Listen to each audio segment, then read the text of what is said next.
हमारी इंडस्ट्री में बहुत ही कम फार्मर्स हैं जो एक वेल एजुकेटेड और अच्छे बैकग्राउंड से बिलोंग करते हैं और आज उन्हीं में से एक हमारे साथ मौजूद है। हमें बताएं डल्फा का क्या रोल है, क्या विजन है? डल्फा की बुनियाद कोई 5 साल पहले रखी गई थी।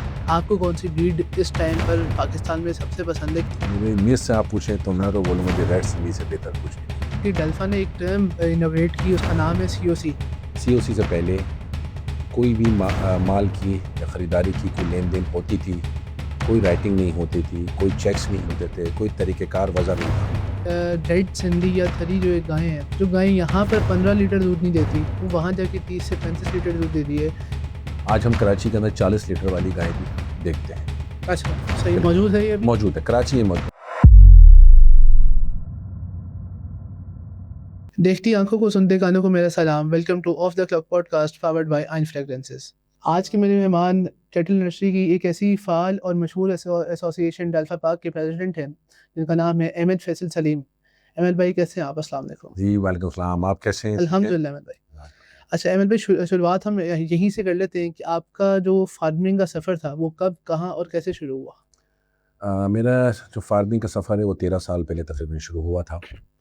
तो मैं इस तरह से फार्मिंग करता था, डेयरी फार्मिंग थी, मेरा ब्रीडिंग का काम था। मेरी एक्सपर्टीज़ जो है वो फैटनिंग और काफ रेयरिंग के हवाले से थी। सही। उसके लिए मैंने काफ़ी ट्रेनिंग्स भी हासिल करी, USA से भी ट्रेनिंग हासिल करी और पंजाब जाके भी पंजाब गवर्नमेंट में वहाँ पे एज ए स्टूडेंट मैंने उनकी ट्रेनिंग सेंटर्स को विजिट करा और वहाँ पे जाके एजुकेशन ली, मैंने बारे में सीखा। हमारी इंडस्ट्री में बहुत ही कम फार्मर्स हैं जो एक वेल एजुकेटेड और अच्छे बैकग्राउंड से बिलोंग करते हैं और आज उन्हीं में से एक हमारे साथ मौजूद हैं। अगर मैं इनका और तारुफ करवाऊँ तो ये डल्फा पाक के प्रेसिडेंट हैं जो अभी नए ही मेरा ख्याल है इलेक्ट हुए हैं और ज़्यादा टाइम भी नहीं हुआ।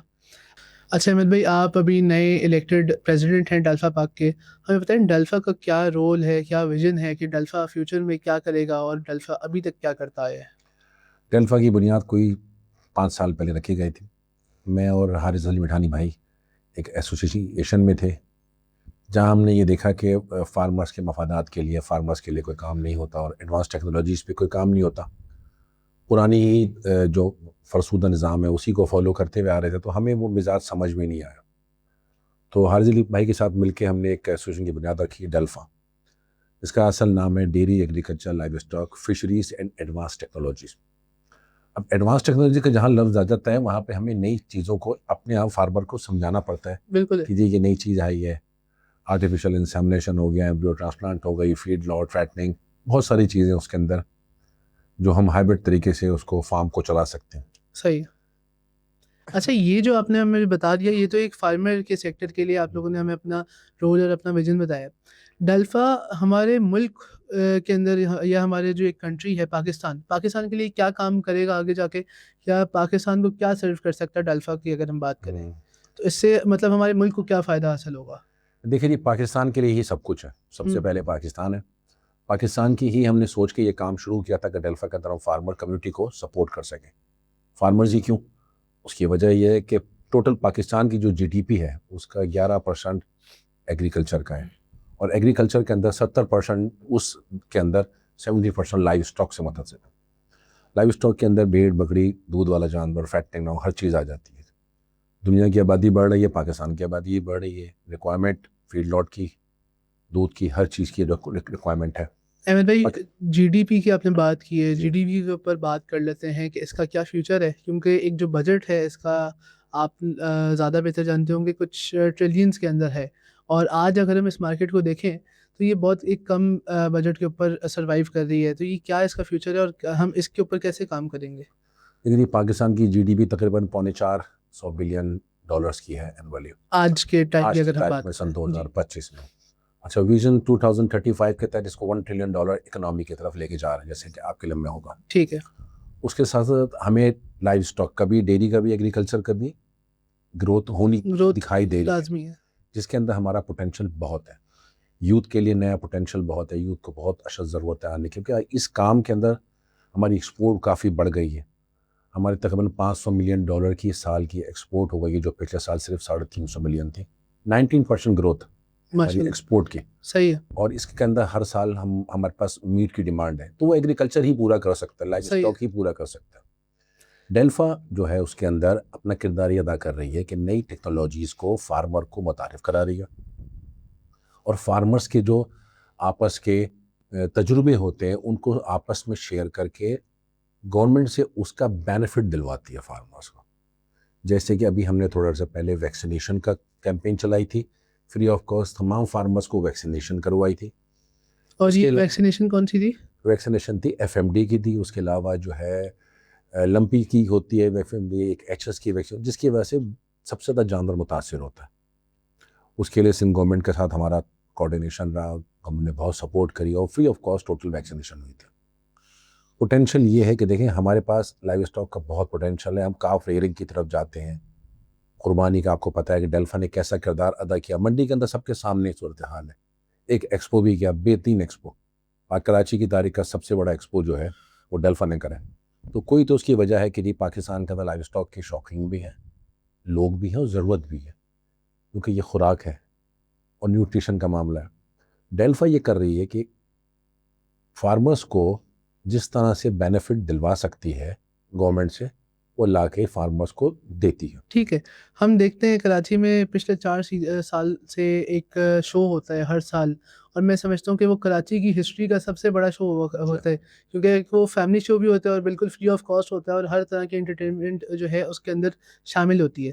मैं बात करूँ डेल्फा कैटल शो की, मुझे बताएं कि डेल्फा कैटल शो हम 4 साल से कर रहे हैं और हम हर साल कुछ ना कुछ बेहतर उसमें कर रहे हैं। इसको लेके हमारा क्या एक फ्यूचर का विजन है कि इसको हमने कहाँ तक लेके जाना है? क्योंकि देखिए आज हम सिर्फ कराची के अंदर काम कर रहे हैं, आया हम कराची से बाहर भी इसके साथ हम काम करेंगे? जैसे अगर मैं बड़े शहरों की बात करूँ तो लाहौर है, और इसी लाइव स्टॉक के सेक्टर में बात करूँ तो मुल्तान है, और जैसे इस्लामाबाद वगैरह में भी अभी शौक हो रहा है, तो क्या हम कराची से बाहर भी जाएंगे? देखिए जी, डेल्फा ऑलरेडी कराची से बाहर काम कर चुका है। बिल्कुल।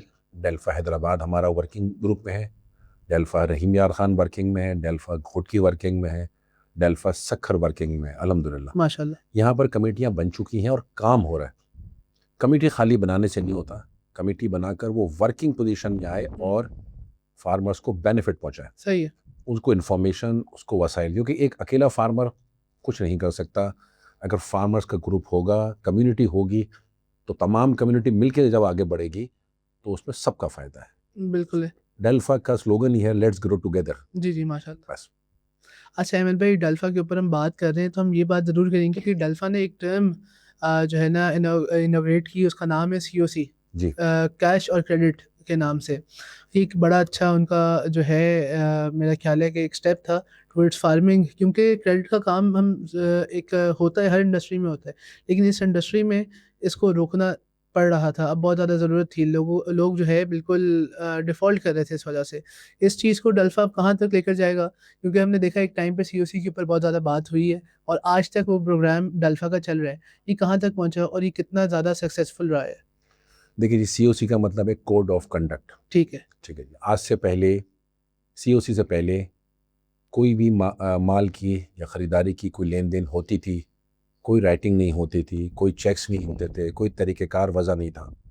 डेल्फा ने सबसे पहले ये इनिशिएट करा कि कोड ऑफ कंडक्ट बनाए, कैसे लिया जाएगा, कैसे दिया जाएगा, कितने परसेंट रखा जाएगा, कितने दिन में डील मैच्योर होगी और किस किस से होगी। क्योंकि अगर आपका वो फार्मर है और वो समझदार है, फाइनेंशियली स्ट्रांग है, तो वो कभी भी नुकसान में नहीं आएगा, सही है। उसके चेक बाउंस नहीं होंगे। आप लिमिटेड लोगों में काम ना करें, खुल के काम करें, लेकिन कोड ऑफ कंडक्ट को फॉलो करें। कोड ऑफ कंडक्ट के अंदर अगर आप रहते हैं तो उसकी कामयाबी की एक मिसाल ये है कि पहले चंद लोग थे, आज तकरीबन 400 के करीब लोग माशाल्लाह। कोड ऑफ कंडक्ट को फॉलो करते हैं, और हार्डली फॉलो करते हैं कि हमने स्ट्रांगली इसको फॉलो करना है, तो उसके सामने रिजल्ट है ना। देखिए लिखित पढ़त के साथ काम करना तो सुन्नत भी है, और फिर जब अगर हम सुन्नत के ऊपर अमल करके चलेंगे तो इंशाल्लाह वो तो फ़ायदेमंद ही है हर किसी के लिए। हमें लिखत पढ़त के अंदर सूरह बकरा के अंदर हुक्म दिया गया है कि आप कोई भी कारोबारी डील करें और उसको लिख लें और उस पर 2 गवाह बना लें। जी। हमें तो उसको फॉलो करना चाहिए। कोड ऑफ कंडक्ट उसी के ऊपर है, जो भी आप कारोबार करें उसको लिखें और 2 गवाह बना लें। फिशरीज़ का भी काम है तो उसके अंदर भी लिखत पढ़ता काम है, चिक्स का काम है, वन डे ओल्ड चिक का काम है, उसमें भी लिखत पढ़ता काम है। अच्छा कुछ ऐसी हमारे पास क्या डील्स मौजूद हैं जो बिल्कुल पूरी हो चुकी हैं? क्योंकि देखिए डेल्फा का जो सीओसी का एक टर्म था वो लॉन्च हुए हुए 3 साल तकरीबन हो चुके हैं, 2.5 साल। तो 2.5 साल हो गए हैं। तो कुछ ऐसी डील्स भी होंगी बिल्कुल कि वो कंप्लीट हो चुकी होंगी, क्योंकि देखिए 90 डेज़ का एक पेमेंट टाइम होता है, तो वो क्या आपके सामने कोई ऐसी डील आई है आया कि जो फार्मर भी खुश हुआ वो माल सेल करके इस टर्म के ऊपर? हमारे पास तो 99.99% का रेशो है।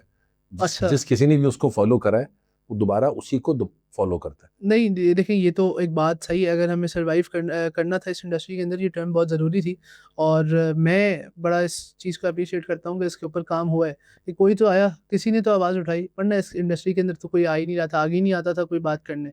अच्छा, इसी के साथ हम चल लेते हैं।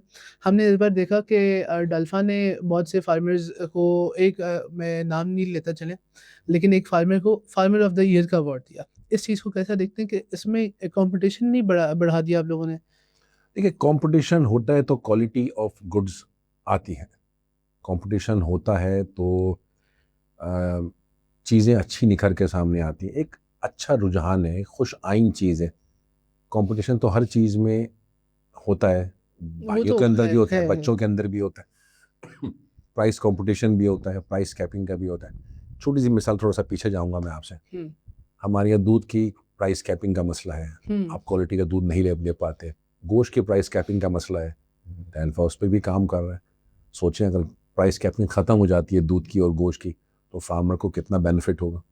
टेलफोर्स पे भी काम कर रहा है, गवर्नमेंट से रिक्वेस्ट करी हुई है, गवर्नमेंट के इदारों से बातचीत होती है। इसी तरह उसमें ये होगा कि कंपटीशन जब आएगा तो quality of goods, quality of milk, quality of beef.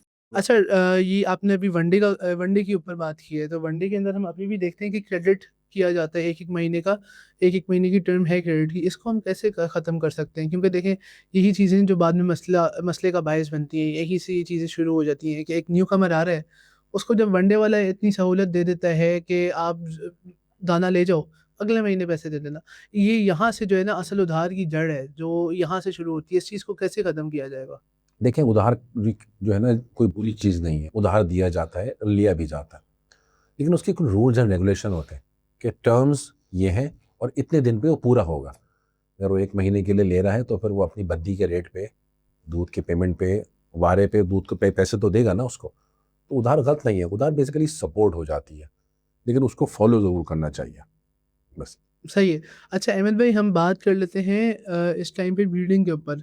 Industry का फ्यूचर मैं समझता हूँ ब्रीडिंग के ऊपर है। डल्फिन ब्रीडिंग सेक्टर के अंदर कितना काम कर रहा है इस टाइम पे? देखिए, नहीं, मेरा खुद ताल्लुक जो है आर्टिफिशियल इंसेमिनेशन से रहा है। सिंध के अंदर सबसे पहले, अब से 10 साल पहले, आर्टिफिशियल इंसेमिनेशन का सबसे पहला काम शायद मैंने ही किया था, ब्रेमन का। और उस सीमेन लेके आया था मैं पंजाब से, और मैंने यहाँ पे ब्रीडिंग करी थी ठीक है। ब्रेमन की 10 साल पहले। तो आर्टिफिशियल इंसेमिनेशन के अंदर अब एक स्टेप और आगे आ गया। अब एम्ब्रियो ट्रांसप्लांट के ऊपर जी। डेल्फा उस पर काम कर रहा है, और काफ़ी बड़ी लेबॉर्ट्रीज बन गई हैं यहाँ पे, गवर्नमेंट ऑफ पाकिस्तान के ताउन से और SIFC के ताउन से इस पर काम हो रहा है, वही सपोर्ट मिलती है। हमारी जो ब्रीड है वो बहुत अच्छी है।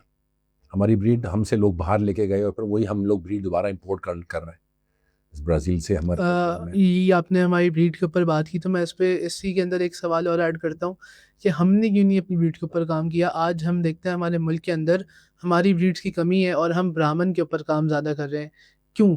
ब्रेमन भी पाकिस्तानी ही ब्रीड है ना, बरसगीर पाक व हिंद की ब्रीड है ना, जी। क्योंकि वो रेड सिंधी, साहिवाल, भागनाड़ी, चोलिस्तानी, इन सबको मिलाकर ही बनाई गई है, थरी को मिला के। तो वो ब्रीड के ऊपर किसी वजह से अगर काम नहीं हो सका, हम उस हुकूमती मौजू पे नहीं जाते, लेकिन हम अब जो है, हम डेल्फा अपने प्लेटफॉर्म पे ये काम कर रही है। सही। जो इंसेमिनेशन का काम है या एम्ब्रियो ट्रांसप्लांट का काम है, वही ब्रीड को दोबारा यहाँ लेके आ रही है, ताकि हम दोबारा फार्मर्स को प्रोडक्शन को, प्रोडक्टिविटी को और अच्छा कर सकें। ठीक है। हम मिल्किंग कैपेसिटी के ऊपर बात कर लेते हैं। जी हाँ। रेड सिंधी या थरी जो एक गायें हैं, वो हम देखते हैं कि अगर वो एक्सपोर्ट हो जाती है और किसी और कंट्री चली जाती है, जैसे हम ब्राज़ील की मिसाल ले लेते हैं, वहाँ जाके जो गाय यहाँ पर 15 लीटर दूध नहीं देती, वो वहाँ जाके 30 से 35 लीटर दूध दे रही है। इसके ऊपर क्या एक बड़ा फैक्टर नज़र आता है अब हमें? सर देखें, इसके अंदर ब्रीड डेवलपमेंट का काम होना बहुत ज़रूरी है। हुँ। हमारे यहाँ गाय की जो एवरेज यील्ड है वो बहुत कम है, 5, 6, 8, 10 लीटर, 15 लीटर, लेकिन अब उस पर काम हो रहा है। पिछले 3 सालों के अंदर आज हम कराची के अंदर 40 लीटर वाली गाय भी देखते हैं। अच्छा, सही मौजूद है ये अभी? मौजूद है, कराची में मौजूद है। पंजाब में काफ़ी पहले से थी, लेकिन आज कराची में डेल्फा के फार्मर्स के पास 35-40 लीटर वाली गाय मौजूद है, अल्हम्दुलिल्लाह। वक्त के साथ साथ उसके अंदर बेहतरी आती है। अब उसके बच्चे को बचा के अगर हम आगे ब्रीड बनाएंगे तब ये काम जाके होगा। जी, जी, जी। क्योंकि जेनेटिकली वो उसका रिजल्ट, जो माँ अगर 40 लीटर देने वाली है तो उसका बच्चा भी 40 लीटर वाला ही होगा। अब उसको इम्प्रूव ऐसा किया जा सकता है कि अब मज़ीद जो जो दुनिया के अंदर तो 80 और 90 लीटर वाली गाय हैं जिनकी 3-3 टाइम मिल्किंग होती है, तो उसके साथ अगर हम उसको क्रॉस ब्रीड करते हैं तो हमारे यहाँ भी उसका दूध का रेशो काफ़ी बढ़ जाएगा। इस वक्त दुनिया में पाकिस्तान 5वें नंबर पे है दूध की पैदावार में,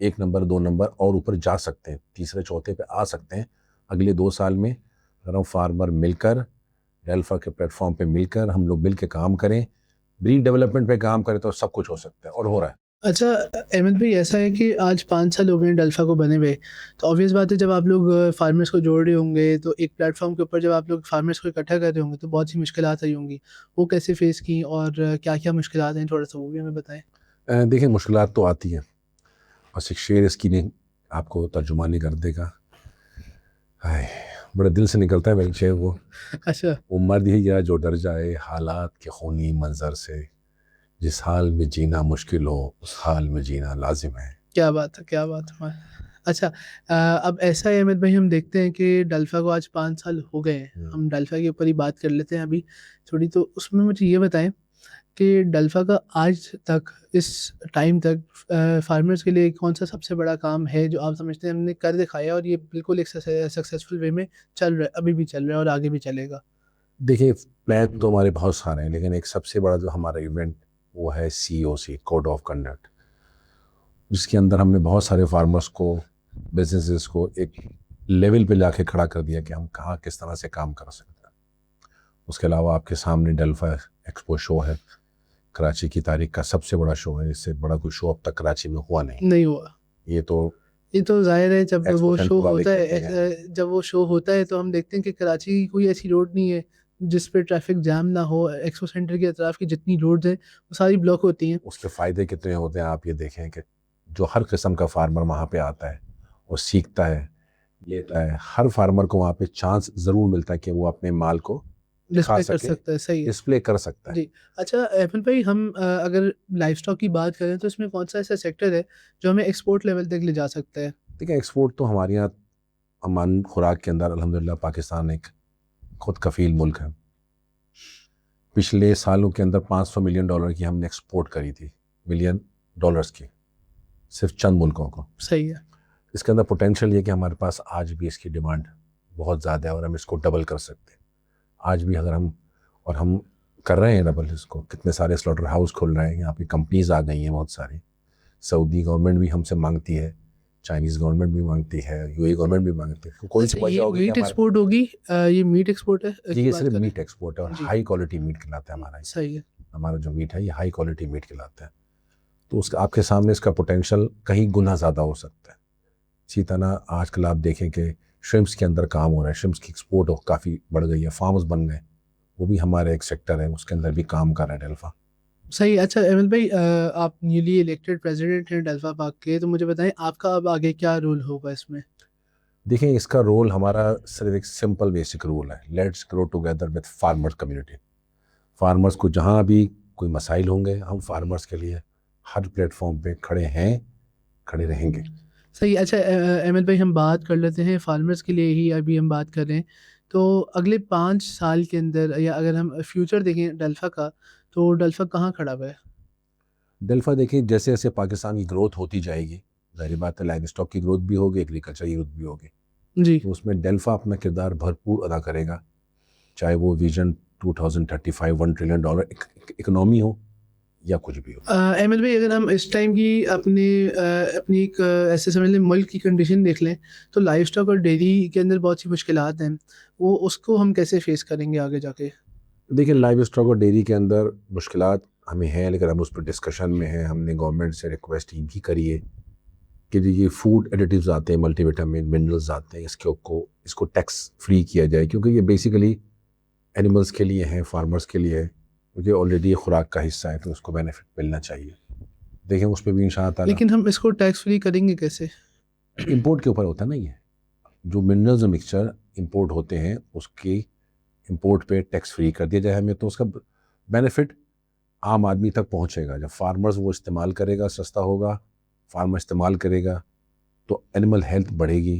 तो डेल्फा का मेन फोकस ये है कि एनिमल हेल्थ हो, अच्छी हो और लोगों तक वो ट्रांसफ़र हो। अच्छा, हम घुटकी वगैरह की बात कर लेते हैं। आपने बोला कि डेल्फा के सेक्टर्स अब बढ़ गए जी। हैं और सिंध के अंदर आपने बहुत से शहरों का नाम लिया, उसमें सक्कर है, हैदराबाद है, घुटकी है और पंजाब में भी ऐसे ही आपने नाम लिया। उधर डेल्फा को कौन देख रहा है और उधर डेल्फा अब क्या काम उधर कर रही है? देखिए डेल्फा वहाँ पर इन इलाकों के अंदर जो ये रूरल एरिया है, यहाँ पर बहुत अच्छी ब्रीडिंग होती है कि लो कॉस्ट ब्रीडिंग, चराई के ऊपर काम होता है। तो रहीम यार खान के अंदर भी हमारे साथी लोग जॉइंट हैं जो ब्रीडिंग सेक्टर के अंदर डेवलप कर रहे हैं। घोटकी के अंदर भी ब्रीडिंग सेटअप हमारा चल रहा है लोगों का। सक्खर के अंदर ब्रीडिंग सेटअप है, हैदराबाद के अंदर ब्रीडिंग सेटअप है, क्योंकि यहाँ पे चारा सस्ता है, ग्रेजिंग सस्ती है। तो और ब्रीडिंग के अंदर ये चीज़ बहुत अहम मायने रखती है। ये कराची अर्बन एरिया है, यहाँ पर फैटनिंग, ब्रीडिंग हर चीज़ महंगी पड़ती है। अच्छा, आने वाले टाइम में हम सिर्फ बड़े प्रोजेक्ट्स के ऊपर काम करेंगे या छोटे फार्मर्स के साथ भी काम किया जाएगा? फार्मर तो वो भी है जिसके पास एक माल है, वो भी हमारे साथ है। जिसके पास हज़ारों माल है वो भी हमारे साथ है। ठीक है। फार्मर फार्मर होता है, वो एक फीलिंग होती है फार्मर की। डेल्फा ने अपना किरदार अदा करा है गाय के दूध के रेट में। कुछ अरसे पहले तक गाय के दूध को कोई इज्जत नहीं मिलती थी। डेल्फा ने अपना उसका काम करा और उसके रेट खुलवाए, उसके रेट की बंदी करवाई। आज गाय का दूध इज्जत के साथ बिकता है। आपके सामने ये सब चीज़ें, सही है, ये बिल्कुल किरदार सही। डेल्फा का है कि उसने गाय के दूध के रेट को प्रमोट करा। और आपके सामने कराची में अब कई दुकानों पे सिर्फ गाय का दूध ही मिलता है। आपका कराची में ढूंढ के लिए, भले वो कम है लेकिन मुस्तकिल अब गाय का दूध अब प्रमोट की तरफ। प्रमोट हो रहा है। अच्छा अहमद भाई, हम अगर बात करें डेल्फा की तो ये गवर्नमेंट लेवल के ऊपर कितना काम कर सकती है आइंदा आने वाले सालों में? डेल्फा गवर्नमेंट लेवल के ऊपर फेडरल के अंदर भी राब्ते में है, ब्रीड डेवलपमेंट के हवाले से और वैक्सीनेशन के हवाले से सिंध गवर्नमेंट के साथ राब्ते में है। एफएमडी की वैक्सीनेशन, लंपी स्किन डिजीज़ की वैक्सीनेशन, एचएस की वैक्सीनेशन जो हमने करवाई भी थी, लंपी की। तो वो वक्तन वक्तन आता रहता है। जैसे अभी अक्टूबर का महीना शुरू हो रहा है तो एफएमडी का सीज़न आएगा। आएगा, बिल्कुल आएगा। ठीक है ना, एफएमडी का सीज़न आएगा तो उसके लिए हमने पहले से हमारे यहाँ वर्किंग शुरू हो गई है कि हम सही इसको किस तरीके से लेके चलना है, सप्लाई चेन को कैसे मैनेज करना है, क्योंकि उसकी वैक्सीन कूल चेन मैनेजमेंट में चलती है। सही है। अच्छा अहमद भाई, अब आप आए हुए हैं आज, तो थोड़ा सा एक कराची की आवाम को क्लू दे दें कि डेल्फा केटल शो अब आया इसी साल में आ जाएगा या अगले साल में, कौन से मंथ्स में आ सकता है? डेल्फा कैटल शो, इसको सरप्राइज ही रहने दें कराची के लिए, लेकिन कराची के लिए है, पूरे पाकिस्तान के लिए है। सही पूरे है। पाकिस्तान से लोग आते हैं। रहीम खान से क्या, मेरे पास दोस्त हैं पेशावर से मेरे आते हैं दोस्त कि जी डेल्फा कैटल शो के अंदर आएंगे। इस्लामाबाद से कैटल शो से लोग आते हैं, लाहौर से आते हैं। अब ये सारी आवाम लाहौर से आ रही है, इस्लामाबाद से आ रही है और आपने खुद ही कहा पेशावर से आ रही है। हम कब पंजाब जाएंगे और इस तरह का शो हम इनॉग्रेट उसमें करेंगे? असल में हमारी जो कैटेगरी है वो अलग है। जी वो बेसिकली वो एरिया ब्रीडिंग के हिसाब से बहुत अच्छा है। रूरल एरिया मैंने आपको जैसे जी जी जी, बताया, बिल्कुल बिल्कुल। लाहौर वाले भी कराची में माल पलवाते हैं और फिर ईद के दिनों में ईद यहाँ की से तरफ माल लेके जाता है, जाते हैं। बिल्कुल जाता पेशावर वाले भी अब वहाँ पर शौक होना शुरू हो गया है। है। नहीं, बिल्कुल हमने इस बार देखा है कि बहुत से फार्मर्स का माल यहाँ से सेल होकर इस्लामाबाद भी गया है। जी बिल्कुल जी आपकी जी। बात ठीक है। लेकिन हम आने वाले साल में ये देख सकते हैं कि डेल्फा का अलग ही एक ब्रीडिंग एग्जीबिशन हो पंजाब में। ये चीज़ हम देख देखिए सकते हैं। वक्त के साथ इस पे सब काम किया जा सकता है, लेकिन अभी ब्रीड को पहले इस स्टेज पे लेके आ जाएं कि वो हर एक की पहुंच में हो जाए। इस वक्त बिल्कुल। महंगी ब्रीड है, आप देखें ना, जी जी जी। अगर वो हर एक की पहुंच में होगी तो फिर हर कोई अपना शौक पूरा कर सकेगा। अहमद भाई, आप प्रेसिडेंट भी हैं डेल्फा पाक के। अगर हम आपसे आपकी एक पसंद की बात करें, आपको कौन सी ब्रीड इस टाइम पर पाकिस्तान में सबसे पसंद है कि ये ब्रीड मैं अपने घर पे कुर्बान करूँ? मेरे से आप पूछें तो मैं तो बोलूँगा जी रेड सिंधी से बेहतर कुछ भी नहीं है। रेड सिंधी से बेहतर कुछ भी बेहतरीन, नहीं। मुझे बहुत पसंद है रेड सिंधी। सही है। अच्छा हम बात कर लें अगर यूथ की, तो आप क्या मैसेज देंगे यूथ को कि किस तरह से वो इस काम में आए और इस काम को जो है आगे लेकर जाए? यूथ माशाल्लाह पढ़ी लिखी है, समझदार है, बिजनेस पढ़ती है, बजट पढ़ती है, जीडीपी पढ़ती है। तो देखे किस शोबे के अंदर जीडीपी में उनको पोटेंशियल ज़्यादा दिखाई दे रहा है और किस शोबे के अंदर वो अपना कैरियर अच्छा कर सकते हैं। और ये तो शौक़ की बात है। अगर आपका शौक़ ही आपका कारोबार बन जाए तो कैसा हो। क्या बात है, क्या ये बात आपने बड़ी अच्छी बात की कि बंदा इंसान अपने शौक को अगर कारोबार बना ले तो वो कारोबार ही क्या बन जाएगा। कारोबार है क्या, फिर तो थकान का अंदाजा ही नहीं होता ना। हाँ, बिल्कुल ऐसी बात है। अच्छा अहमद भाई, मुझे ये बताएं कि हम आने वाले सालों में क्या ये देख सकते हैं जिस तरह से पहले साहिवाल या चोलिस्तानी ब्रीड्स कॉमन हुआ करती थी पाकिस्तान में, क्या ये वापस अपनी उस पोटेंशियल के ऊपर आ सकती हैं? बहुत कॉमन हो चुकी हैं काफ़ी हद तक, लेकिन बेसिकली ये हुआ है कि और बहुत सारी ब्रीडें हमारे पास आ गई हैं। एंगस आ गया, ब्राह्मण आ गए, ब्राह्मण की बहुत सारी वैरायटी आ गई, रेड ब्राह्मण, वाइट ब्राह्मण, ऑस्ट्रेलियन ब्राह्मण। इसके अलावा भागनाड़ी का आप देखें हो गया, थरी का भी काफ़ी शौक हो रहा है। इसके अलावा जो हमारे हम तो उसको रशियन बुल कहते हैं, जो हमारा ये पोठोहार से जो बुल आते हैं, जी वो जी भी जी। देखें कराची के अंदर अब आ रहे हैं ना। वो हमारे रेड सिंधी लेके जाते हैं, वहाँ रेड कलर बहुत पसंद किया जाता है। तो जेनेटिक एक्सचेंज हो रहा है, लोग वहाँ जाकर अब सिंधी, रेड सिंधी की ब्रीडिंग भी करवा रहे हैं पोठोहार में। हम लोग उनकी यहाँ पे ब्रीडिंग करवाते हैं।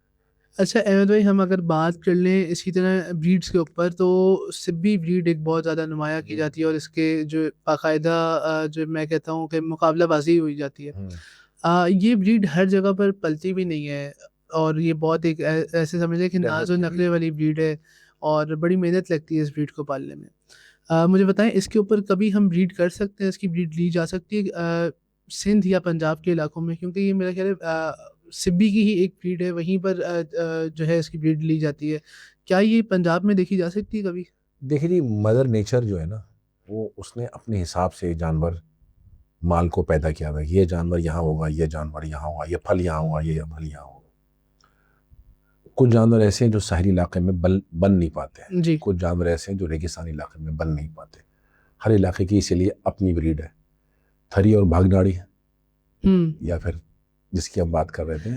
सही है। अच्छा अहमद भाई, अगर हम अभी बात कर लें न्यू कमर की, कोई आ जाता है और वो नया फार्म शुरू करना है उसको, आप उसको क्या मशवरा देंगे कि उसको किस जो है टर्म के ऊपर काम करना चाहिए, किस ब्रीड्स के ऊपर ज़्यादा उसका फोकस होना चाहिए और उसका मेन एम क्या होना चाहिए फार्मिंग की तरफ? देखिए, सबसे पहले जो उसको काम करना चाहिए, उसको रीड करना चाहिए कि मार्केट में डिमांड किस चीज़ की है और वो क्या कर सकता है। 6 महीने पहले उसको पढ़े, देखे, फार्मर से रब्ता करे, घूमे फिरे। ये नहीं कल सुबह बछड़ा ला के मान ले और फिर उसको तकलीफ दे, अजियत दे उसको।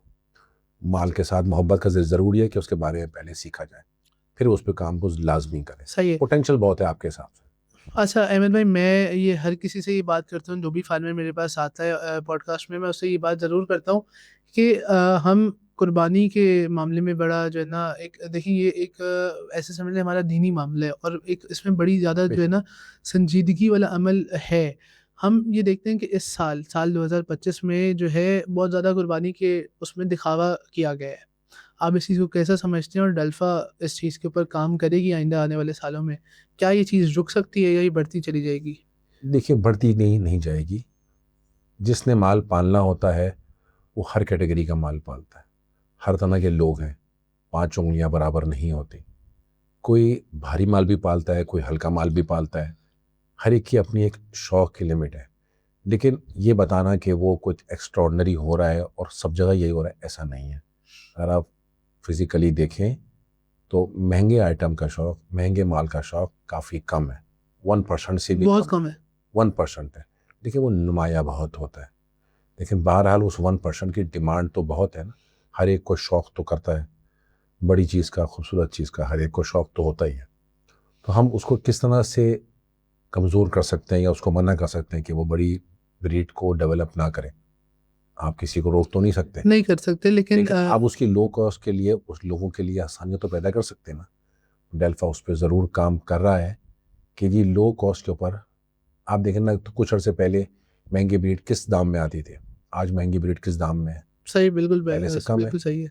आम हो रही है। जैसे जैसे आम होती जाएगी तो ब्रीड के प्राइसेस कम हो जाएंगे। आप मुर्गी में देख लीजिए, लोमन ब्रीड जो है, ये RIR है, ऑस्ट्रेलॉप है ब्लैक और ये सब। ऑस्ट्रोलॉप है। ऑस्ट्रोलॉप का चूज़ा खाली 2000 रुपये का था, आज तो उसको कोई पूछते ही 70 रुपये नहीं। का चूज़ा है। आज तो पूछते ही नहीं है इसको कोई। पूछता ही ना, क्योंकि ब्रीड यहाँ डेवलप हो गई। ये चीज़ बड़े माल के अंदर, बकरों के अंदर काम हो रहा है, लोग कर रहे हैं।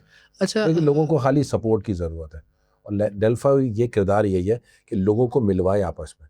अगर मेरी एक्सपर्टीज़ आपके साथ है तो मैं आपको बताऊं, आप मुझे बताएं, ताकि एक जॉइंट वेंचर के तौर पे एक काम हो सके और डेवलपमेंट हो सके। एमएल भाई, बड़ा मुझे आज मज़ा आया आपके साथ इस पॉडकास्ट में। और मैं अगर अपनी बात करूं तो मैंने तो बहुत ज़्यादा जो है ना नॉलेज गेन की होगी।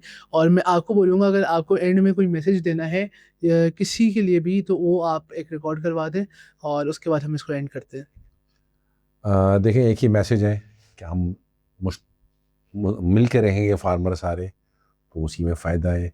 डेल्फा के साथ मिल के रहेंगे, तमाम फार्मर मिल के काम करेंगे, तो सबके लिए, सबका इसमें बेनिफिट है।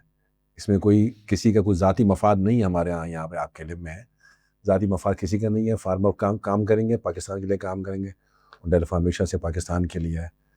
बस पाकिस्तान जिंदाबाद। अच्छा जी, मैं उम्मीद करता हूँ कि आप लोगों ने भी आज की इस पॉडकास्ट से बहुत सी नॉलेज गेन की होगी। देखते रहिए ऑफ द क्लॉक पॉडकास्ट। अगली पॉडकास्ट तक के लिए अल्लाह हाफ़िज़।